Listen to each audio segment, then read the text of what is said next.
Hey guys, Frightener22 here, and welcome to my February 14th DVD and Blu-ray update. Now before I get into all the DVDs, Blu-rays, and television box sets that I've got since my last DVD update, just want you guys to bear with me. I kind of have a little bit of a headache, so don't mind me if I kind of go back and forth to taking a few sips of soda in between.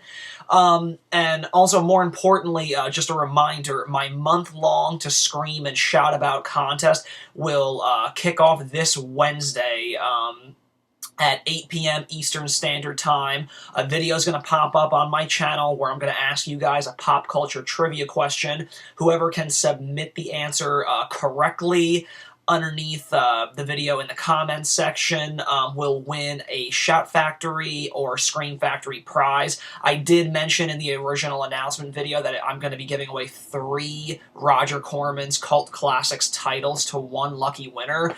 And thank goodness for my girlfriend for informing me of how stupid I was. I know originally I said that I'm going to be showcasing the prizes in the video, and I will be doing that for the first 2 weeks because I realized that I'm buying these things brand new for you guys from Amazon. So instead of just for the final 2 weeks, I'm not going to buy them and have them shipped to me. I'll buy them and then ship them to you guys as a gift, because that way it just saves me money on the shipping cost altogether. So I'm just an idiot. I don't know why I didn't think about that when I first did it, but you know, in the last 2 weeks of the contest, obviously I'll tell you guys what the prizes are going to be, and I'll probably have like a screen grab of what they are in the video next to my head or something like that. But just wanted to let you guys know well in advance about that. But be sure that you're subscribed. So once again, it's going to be this Wednesday.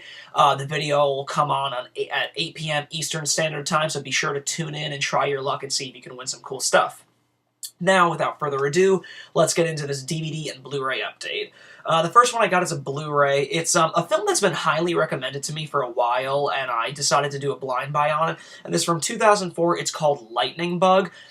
This one I liked quite a lot. It's a really cool coming-of-age story about a kid in a very small, repressed town, and his, real escape is developing movie monsters and, special effects makeup and whatnot. So it's a really cool film. I think that people that might not know a lot about it might label it as just a straight-on horror movie, but it's not like that at all. I mean, obviously there's horror influences where the kid is very into horror films and horror makeup and whatnot, but this is, above all, a very cool and dramatic coming-of-age story. It's got Ashley Lawrence from the Hellraiser films, and you can also see it's got Brett Harrison and Laura Prepon. I think she's the chick from That 70s Show, I believe. But, yeah, this one, like I said, this was a blind buy. It's been recommended to me for some time, but I really enjoyed it. I get a lot out of, coming-of-age films like this, and for this one being a relatively new one that was made within the last 10 years, this was a really, really well-done one. So I would definitely recommend it to anybody that likes dramas or coming-of-age, and then it's kind of wrapped up nicely with a whole kind of obsessive horror movie fan thing going for it. So definitely check out Lightning Bug. The next one I got is from my great friends at Shout Factory, and this is the special edition Blu-ray DVD combo pack of The 7% Solution. I've never seen this film before, but from what I know about it, it's basically about how young Watson takes his friend Sherlock Holmes to meet I think it's Freud, because he's battling a cocaine addiction of some type. Sounds really cool. Like, I just really love the idea of that, and just kind of putting, these famous people matched with these, a historical person like that. It's got a killer cast. You have Alan Arkin, Vanessa Redgrave, Robert Duvall, and Nicole Williamson. And I love that they kept that original one-sheet poster artwork, because it's beautiful. I mean, that is just a gorgeous, gorgeous looking poster. And in this, as far as a special feature goes, you get an interview with the writer of this film, which I think is pretty cool. Comes with the Blu-ray and DVD. This is one of the few things, actually, in this update that I didn't have time to squeeze in before shooting today's video, but I'm definitely looking forward to checking it out in the weeks ahead. The next 2 I got are from Universal Studios, and the first one is the Blu-ray DVD combo pack of For a Good Time Call. It comes with the unrated and theatrical cut. I obviously watched the unrated cut.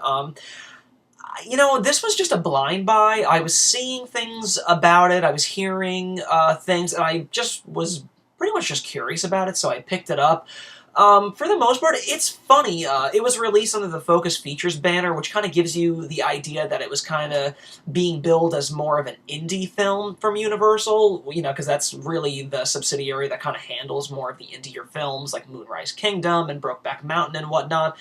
But this film is basically about two girls that are really down on their luck. One of them is dumped by her longtime boyfriend, and the other one is kind of she's kind of treading on the line of being kicked out of her apartment for not paying rent. So the two of them, although they originally really disliked each other in college, have come together thanks to their gay friend, who's played by Justin Long, and they end up moving in together, and to make a ton of money, they open up a sex hotline. It's a really funny premise, but and it's definitely got its moments, but overall it's not great. I mean, I think that they really were trying to get the same kind of laughs and you know, popularity that recent films like this, like Bridesmaids, have gotten, but it just didn't get there. But the people in this film definitely have a lot of potential, and I really look forward to seeing them in more stuff. Like I said, Justin Long is in this, and he is hands down the best thing in this film. He is so funny. He has successfully played two gay characters in film, and he's awesome at playing them because he's so funny. The first one is definitely Zack and Miri Make a Porno, which he is hysterical in, and he's criminally underused in it. And again, in this one, he's kind of underused, but he's used a little bit more than he was in Zack and Miri, but he's really funny. And you also have pretty comedic cameos by a lot of people. This actress right here, that's actually Seth Rogen's real-life wife, and he actually makes a small, funny cameo, as does Kevin Smith in it. There's a few other people scattered throughout it, but I'll let you, you know, as a viewer, check them out for yourself. But overall, you know, it had its moments, but it's definitely nothing that's, you know, I think people are going to be pretty split on it, but it's definitely something, you know, new to check out. The next one I got is the Blu-ray DVD combo pack of Jake Gyllenhaal and Michael Pena in End of Watch. This one I really wanted to see when it came out in theaters in the fall, and I was kind of pissed because I actually had advanced passes to see it 2 weeks in advance of its theatrical release, but I never got around to checking it out. So I wanted to do a blind buy on it, because especially when it was getting closer to its home video release, I was hearing a lot of good things. Picked it up, watched it on release day, and overall, I just thought it was pretty mediocre. I didn't think that this was anything special. I don't think that it contributed a whole lot to the whole cop, and, you know, kind of cop and partner genre, if you will. I love everybody in this. I really like the cast. You know, they've never really disappointed me in a lot of the stuff that they've been in, especially Jake Gyllenhaal. But yeah, overall, it just didn't contribute a whole lot for me. I did like that, and, you know, for as many cops as I've known throughout the years, they definitely nailed down the relationships amongst cops. I mean, there's just this very strong and devoted and very humorous camaraderie amongst them. So I definitely give End of Watch that for nailing that part of it down. But as far as a story, it's very by the book. It's not really, you know, amazing. It's not going to revolutionize, you know, this genre whatsoever. But, you know, I could have thought of worser ways to kill 2 hours, but it's just nothing that, you know, really knocked me off my socks. But as with anything, whether I think it sucks or if I think it's amazing, it's definitely worth seeing for your own viewing pleasure and see what you really think, but that's just my 2 cents. The next one I got is from Scream Factory, and this is the Collector's Edition Blu-ray of Deadly Blessing. I know I reviewed the DVD, which Scream Factory was kind enough to send me as a screener, so I just wanted to continue supporting this great label by doing my part in adding Deadly Blessing to my Blu-ray library. The next few I have are TV sets. Obviously, none of these I've been able to cut into, because currently I'm juggling watching 2 TV shows on DVD, Season 1 of Fantasy Island and Season 1 of The Twilight Zone on Blu-ray. So these are I'm gonna get there eventually. The first one I got, I scooped up during Shout's 10 for 10 sale, and this is the complete series of Huge, which starred Nikki Blonsky. She's the chick that starred in the Hairspray remake a few years back. This was a short-lived, dramatic, kind of a dramedy coming-of-age television show that aired on ABC Family. It was a really short run. It was only one season. I'm not even sure how many episodes. I feel like it was like 13 or 18 or what have you, but needless to say, it only lasted one season, which apparently was a shame because this was a really good show and was just one of those shows that really suffered the same fate that so many good shows that end way before their time, like Freaks and Geeks or My So-Called Life. So this was definitely another one apparently that kind of suffered the same sort of fate. So if it's anything of the caliber that those other shows were like, I'm definitely going to be excited to check this out when I get to it. The next one I got is the complete first season of Mr. Ed. I remember watching the show as a kid. I wanted to scoop it up. It was $10. It was a great deal, so I'm going to slowly continue getting the rest of the seasons, in the future. The next three I got, this is the complete series of Swamp Thing. I remember watching this show all the time on USA growing up, so I wanted to pick this up before, either Shout loses the license to the show or they go out of print or what have you, so I just really wanted to scoop them up. So this is Volume 1, followed by Volume 2, and then, of course, Volume 3, which was released exclusively through the Shout Select line, Volume 3 of Swamp Thing, the series. The next one I got was actually a pretty interesting one. It came across my recommendations on Amazon. I'm really happy because I've seen it a few times before pop up, and I just always forgot about it, so I picked it up. It was really cheap, and I really liked the show a lot. Another short-lived show that was created by Sam Raimi of Evil Dead fame, and this is the complete series of M.A.N.T.I.S. I really liked this show. I thought it was very ahead of its time, very cool and unique, and it definitely was a cool way to kind of present an African-American in a leading superhero role, which was something you don't really see, something that you didn't really see then, or not much now either. So that's kind of the thing, even as a kid, that I really appreciated about it, that they kind of decided to, not just make it another white guy in tights. And I liked the show a lot. I believe it aired on Fox back in the day. But yeah, I mean, with Sam Raimi's name attached, I didn't even know that Sam Raimi created it until I picked it up. I was like, really? Wow, I didn't... It was just kind of shocking to me because I grew up really enjoying this show. So I'm really looking forward to getting reacquainted with it because it's been so many years. The next one I got is from Shout Factory again, and I got this for $10. And Shout's actually putting out another collection like this of a Saturday morning Western roundup. It's going to be a whole compilation of Westerns from Western TV shows for kids that aired, I think, back in like the 50s and 60s. But this was the first one that they came out with, and this is called Hiya Kids, a 50s Saturday morning. Very much like the one that I was just describing. This is just a ton, like a big compilation across 4 discs of television shows for kids that aired in the 1950s, like Howdy Doody, there's an episode of Lassie, Super Circus, Andy's Gang, The Cisco Kid, The Magic Clown, Captain Zero, Time for Beanie, Ding Dong School, Flash Gordon. So I'm really excited to check this out. That cover art was just really appealing to me. It was very, pulpish and really reminded me of like 50s television. So this is a really cool way to get acquainted with shows from the baby boomer generation. So this is a cool one to have, very unique. Next one I got is from Shout Factory yet again. It was just a cheap pickup, and I thought it was pretty cool. This is an action-packed double feature of the television movies of Captain America and Captain America 2, Death Too Soon. I think I picked this up for like less than $8. I'm a big superhero fan, love Shout Factory, and I thought that this was a cool way to just pick up 2 TV movies based on one of my favorite Marvel heroes. And what's really cool, actually, is in the sequel, the villain is played by Christopher Lee, so that's a really cool reason to pick this up. The next one I got is from Scorpion Releasing, one that I've been looking forward to for a while after I caught a 35mm presentation of this film a few years ago in Philadelphia. And this is a part of the Katarina's Nightmare Theater banner, and this is John Cassavetes' The Incubus. Really, really awesome. I don't want to waste too much time trying to explain it because it's kind of a tough one to explain. I would really recommend, if you're a horror fan or a cult fan, to check this one out. I really liked it. I particularly thought there was some really cool camera work done in this one, and overall just a cool, supernatural, violent at times, horror film, so definitely check this one out. Very good stuff.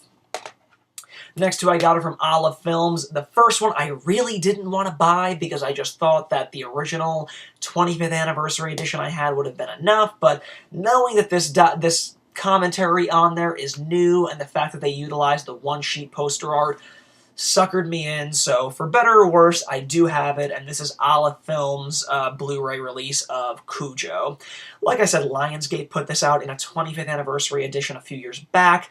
There's a commentary by the director Louis Togg, amongst a bunch of other features. This only has a newly recorded commentary by Louis, and it has somebody moderating it with him.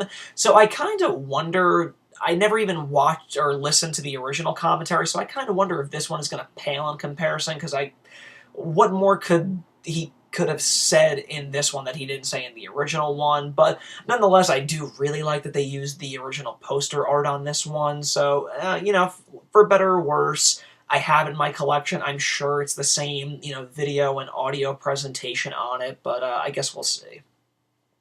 Now, the next one I got was a blind buy, but I really wanted to see it, and I watched it, and it is a shit ton of fun. It is such a fun movie. I'm so happy I have this in my collection. And this is 1993's Ticks. This was actually directed by Tony Randall, who horror fans would probably associate his name to because he directed the Hellraiser sequel, Hellraiser 2.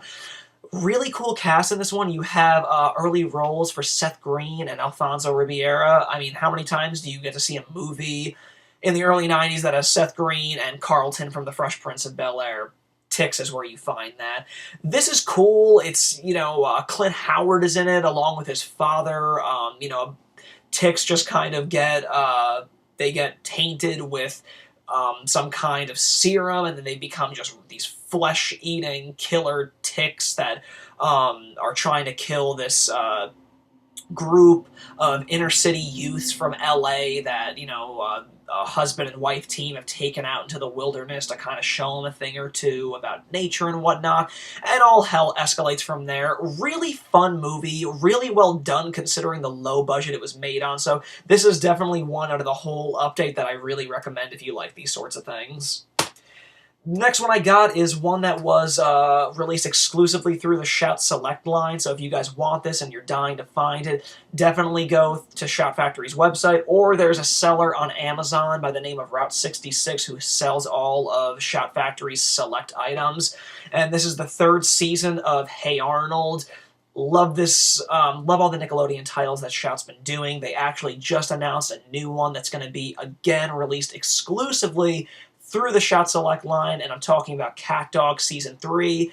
Pre-orders are already being taken for that at their website, so mosey on over there and do that if you haven't already, but as of right now, they have Season 3 of Hey Arnold and Season 2, Part 3 of The Wild Thornberry. So, love Hey Arnold, grew up with it, still watch it to this day, and I had to just add Season 3 to it. The next one is from Shout Factory yet again. This is one that I've been dying to get for years, and I always put it off, so I just couldn't, you know, hold off any longer, so finally picked it up, and this is the complete series of Max Headroom. If there's one show that is, you know, dubbed a product of its time, it's probably Max Headroom, so it's very 80s, I've never seen it, I've only seen little clips, but this is just something that is right up my alley. The 80s is my favorite decade, obviously. All the best shit came out of there. And I always wanted to see this show in its entirety. Shout Factory did a tremendous job with this. There's a ton of special features on this, so really happy to finally add this into my massive television collection, so I'm going to get to this one of these days. Next one is from Shout Factory again. Didn't get a chance to watch this one yet, but this is the special edition of The Duellists. This is a Ridley Scott film. It has Keith Carradine and Harvey Keitel in it. They ported over all the special features from the previous DVD release, including the audio commentary by Ridley Scott, dueling directors, a Ridley Scott and Kevin Reynolds featurette, the story of the Duelist, which is has a new interview with actor Keith Carradine. I don't think they weren't allowed to put the trailers on this for some reason, but what is cool about it is I'm going to take the Blu-ray out. This film actually does have a reversible sleeve in it, which showcases what I'm assuming is the original one-sheet poster art. I'm probably going to flip mine over, because I didn't even expect that on this release, but I thought that was a really nice touch of Shout Factory to do that. But I've heard really great things about this one. It seems really cool, definitely something I would get a lot out of, so I'm looking forward to checking it out. Next one I got was actually one of my favorite animated films of this year. Last year, 2012. Last year was a terrific year for animation. All the animated films that I saw, I enjoyed immensely, and this one was no exception. And this is the 3D Blu-ray DVD combo pack of Hotel Transylvania 3D. Really fun. There was a lot of dark-natured, spookier animated films this year, like this, Paranorman, and of course Frankenweenie. This one has the voice work of Adam Sandler and Selena Gomez and David Spade, Steve Buscemi, CeeLo Green. This was a ton of fun. I hope that people weren't dismissing it just because it had Adam Sandler's involvement. Obviously, he has plenty of fans, but I know there's plenty of people out there that avoid Adam Sandler stuff, but I really hope that you guys don't, because you'd be missing a really fun animated film. What I really liked about this film is that the director really applied a very 2D animation aesthetic to a 3D CGI film. It's very rare where you're seeing a CGI film that kind of goes the very zany, cartoonish route with their characters and the situations that they put them in. Because the trappings of CGI that a lot of studios have done, and it's not a bad thing because the animation is really flawless, and they look great, is that, just everything is meant to really look as naturalistic and real as possible, which is great, but, once in a blue moon, it's always nice to go the zany cartoon route that we all loved, with traditional 2D cartoons like the Looney Tunes and what have you, and that's exactly what Hotel Transylvania does a lot, and I really, really love that. So, the director of this, I'm gonna butcher his name, Genndy Tartakovsky, I think that's how you say it. I've watched a ton of interviews with this guy. He's really talented. He's got a lot of stuff cooking in the future. I think he worked on Star Wars The Clone Wars, and I think Dexter's Laboratory, so he has a really cool, various things that he worked in, very cool animation background. I think that he's attached to direct Sony Pictures Animation's Popeye adaptation, so, if Hotel Transylvania is any indication of what his future is going to be, I'm definitely excited to check out other stuff, so definitely give that one a view.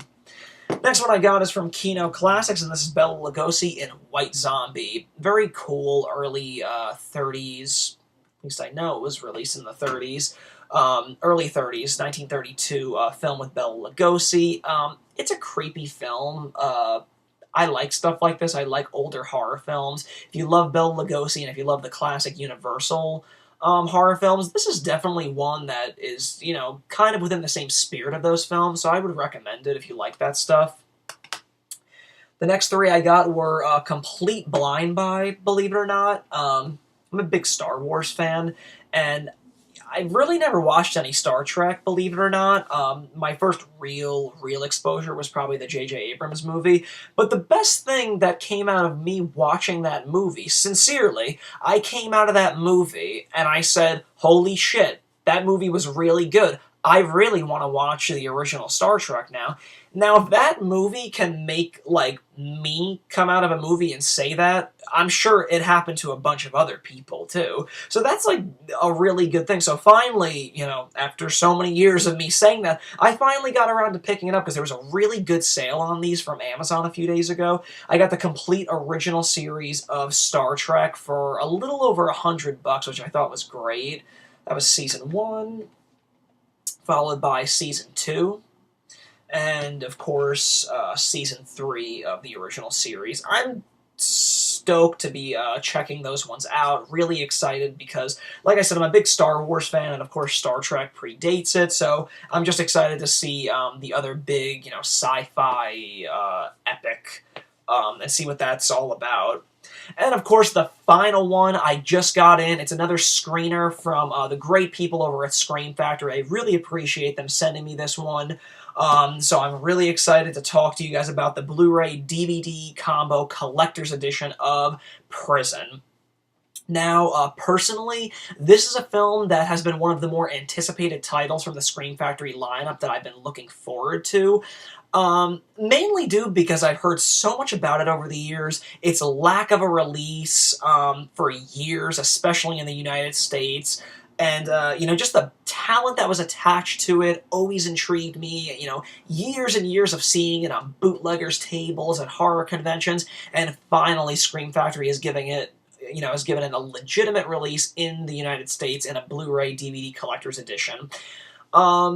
Now, moving on, what this film is about, it's from 1988. It was directed by Renny Harlin, who, this was actually his first American-made movie, and from here, he would, of course, go on to direct A Nightmare on Elm Street 4, The Dream Master, and, of course, ever since then, his career has just skyrocketed, directing things like Die Hard 2, he took over Exorcist: The Beginning, you know, he's just directed a ton of shit, Cliffhanger, a lot of great action and big budget films, but this was his first American-made movie.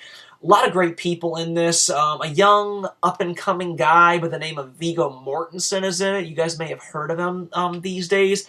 This was a very early role. I believe it was his first leading role, and he's terrific in it. You totally see, you know, this is like the tiny seed that grew the great oak of Viggo's career, and he's really good in it. Very strong performance.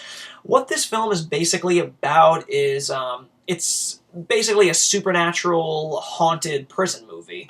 And I'm not going to get too much farther into it, because I like to just let films speak for what they are, and, I just would rather leave it there because it's just stupid to get it all wordy. It's a real visual delight. Renny is always really good at, you know, accomplishing really good things with visuals.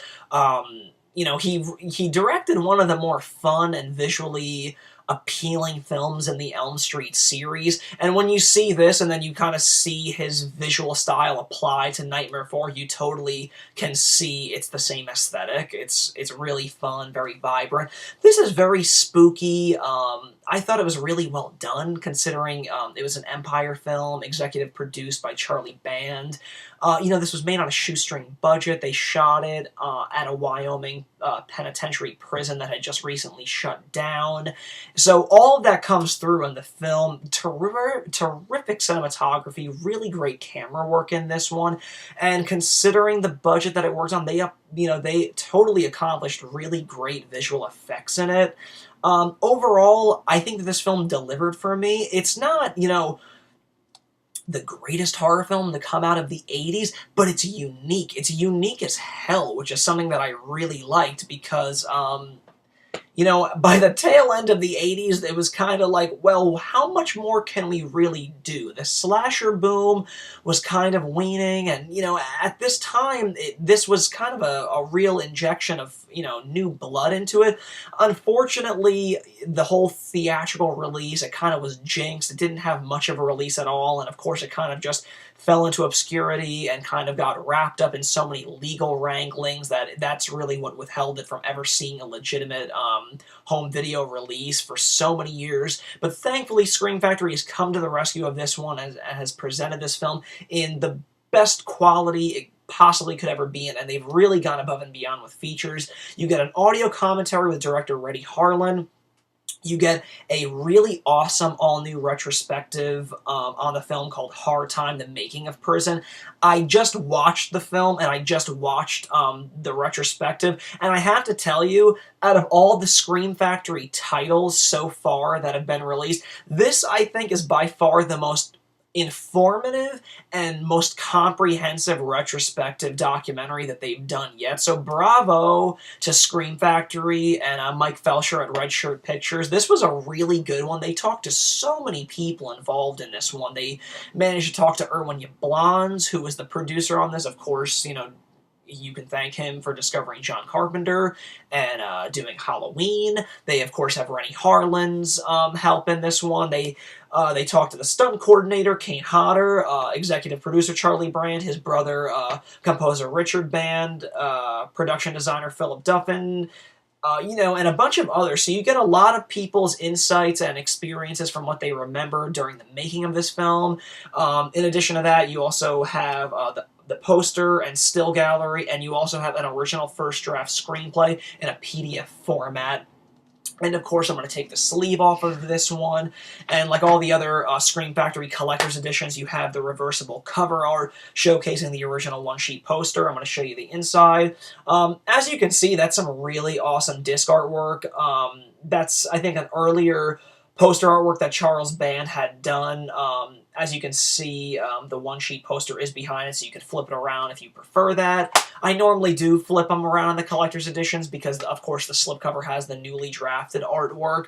And I gotta say, as much as people weren't really in love with this artwork that Jeff Zorno did, who's a phenomenal artist, I gotta say, it wasn't one of my favorites either. I wasn't as negative as other people were or as vocal about it. I'll just say it wasn't one of my favorites, but I gotta tell you guys, in person, it's actually a lot better than it is. You see a lot more detail when you're holding it. You know, when I was looking at it, just like seeing it in front of my face, I kind of just saw a lot more detail and a little bit more finesse in it, so I'm kind of appreciating this custom artwork a lot more than I did when it was first debuted on the Facebook page. But overall, this is a hell of a collector's edition that Scream Factory did. Like I said, the film is really unique and packs, you know, a really fun punch for anybody looking for something unique, especially from the Empire Pictures catalog. And like I said, this has by far the most comprehensive and informative retrospective documentary that I've seen yet from this line. So thanks again, Scream Factory, for providing me with a screener, and definitely check this out, guys. It comes out February 19th from Scream Factory. Scream is also going to be putting out the double feature of TerrorVision and The Video Dead, as well as a Blu-ray DVD combo pack of The Nest, all on the same day. So be sure to pre-order through Amazon or other online retailers to reserve your copy, February 19th. Well, guys, that concludes my February 4th DVD and Blu-ray update. I appreciate everybody coming and checking out the videos. Once again, my A Month Long to Scream and Shout About contest will be debuting this Wednesday at 8 p.m. Eastern Standard Time. Make sure you're subscribed. Make sure you're around your computer to see what the pop culture trivia question is going to be and see if you'll be the lucky person to win those 3 Roger Corman Cult Classics titles. Until then, guys, thanks again for tuning in, and I'll see you guys on Wednesday. Good luck to everybody who's going to tune into the contest. See you then.